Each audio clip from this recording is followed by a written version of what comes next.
My name is Prajakta and I'm representing Rumi Education.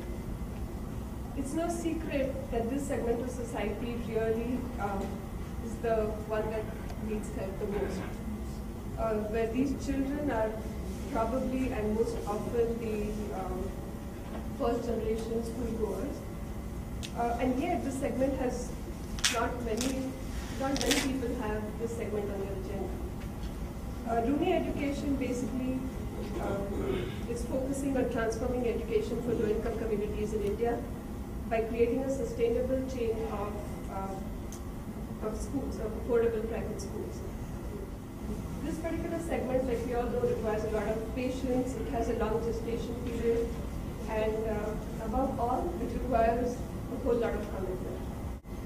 And like Nitin said, God lies in the details, so I'm going to talk a little bit about the pressing challenges just in a little bit. The opportunity here is basically to enhance the educational performance of schools by making significant investments in affordable private schools. Our focus is education leading to employment. Okay, so the challenges are ample. One of the first set of challenges that I want to talk about is, yes, the medium of instruction is English, yet most of the teachers cannot speak proper English. The teachers are not as qualified. Some of them are class 10 pass, some of them are class 12 pass, some graduates and very few B.Ed. So if there are very few B.Ed teachers, obviously their subject concepts are weak, their pedagogy concepts are weak, and the salaries are very low. The salaries are about 1,500 to 2,000 rupees, that's about $30 to $40 per month. And even for a raise of say $4, they would leave the school and go to a neighboring school, because that's almost 10% of their salary. So obviously if the concepts of the teachers are weak, the concepts of the children are weak, the foundation is extremely weak, and the learning or the academic levels are abysmally low. For example, 30% of the class 9 and 10 children that we tested could not even divide. How are we going to make them do quadratic equations? How are we going to make them do fractions if they can't even divide in class 9 and 10?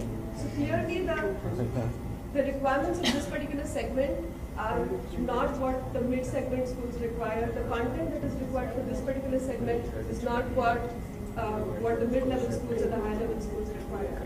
And what we've also observed is that no frills-down version works. So if you have a great and a fantastic product that's working for some of the international schools, and if you decide to scale that down, it may not work for this segment because clearly the requirements of this segment is very different.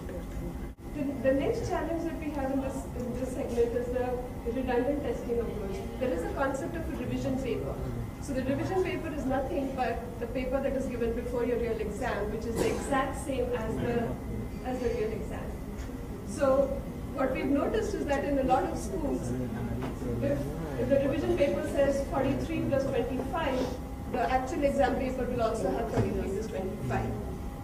So the kids are actually by hearting even the math answers and are going to attend the test papers.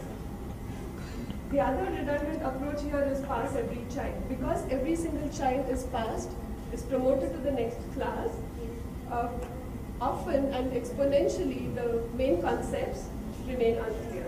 So for example, if a child doesn't know how to divide in class 4 or class 5 and is passed and promoted till class 9, he still doesn't know how to divide. Okay, I think a lot of you all may know about this, but there are absolutely no structured academic plans. There is lack of tracking and monitoring. And what we believe is that, okay, we have all these challenges. Sometimes content or curriculum may be the answer, but there are many, many other things. There are thousands of things that really need to be looked at if we have to bring about an improvement in these schools. So you need to have a good monitoring system. You need to have a good tracking and evaluation system in place. So the questions that come to mind are, how do you create content whose delivery is absolutely easily replicable? How do you ensure that someone that everyone or all teachers are using the same activities? How do you create content that requires minimal preparation time? So most of the teachers in this particular segment are given 7 to 8 periods per day, whereas the government recommends around 5 to 6, which means there should be a leisure period of around, say 1 or 2 per day. When will the teachers get the time to practice or to prepare in order to deliver their sessions? So these are some of the questions that one needs to answer when we're actually looking at this segment and bringing about an improvement in this particular segment. How well will the regular classroom instruction work for class 9 students who can't even divide? How do you institutionalize technology when it's so expensive? Maybe technology is the answer, we don't know. But how do you institutionalize it when it's so expensive? How do you make an English teacher teach English in English and not in the local language? How well can they write their board exams if 80% of the senior students can't write, don't know what feminine of lion is, or can't even spell shoe? So these are some of the things that we need to look at before we actually say, okay, we're going to bring about a change. What is the change we want to bring about? Are we going to look at excellence? Or do we want to first make sure that they are at least at par with their learning levels? So there may be answers for some, there may be long-term answers for some. But the key is to make a start somewhere, the key is to prioritize and to decide, okay, these are the 1,000 things that we need to do, out of which I'm going to do 1 or 2 first. I'm going to target and bring them from a -10 level to a -8 level, and not target +10 in the first year. Like somebody mentioned, it's a long-term process. It will take time to bring about a big change.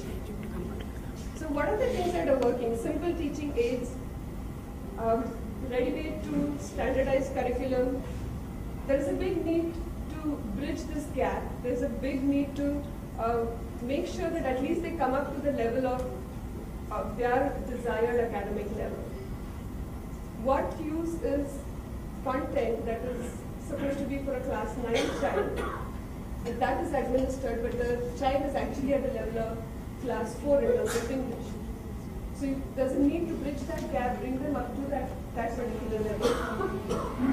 So in some of our schools, we actually saw some of the things that we did. We realized that our schools perform 30% better in spoken English in the pre-primary segment against some of the control schools.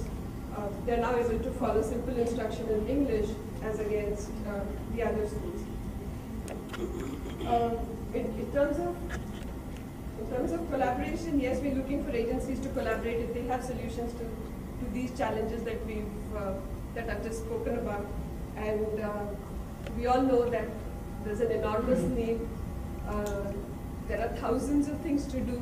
So let's target the first few, and we're open to collaborations with anyone who has solutions to these kind of challenges. Thank you.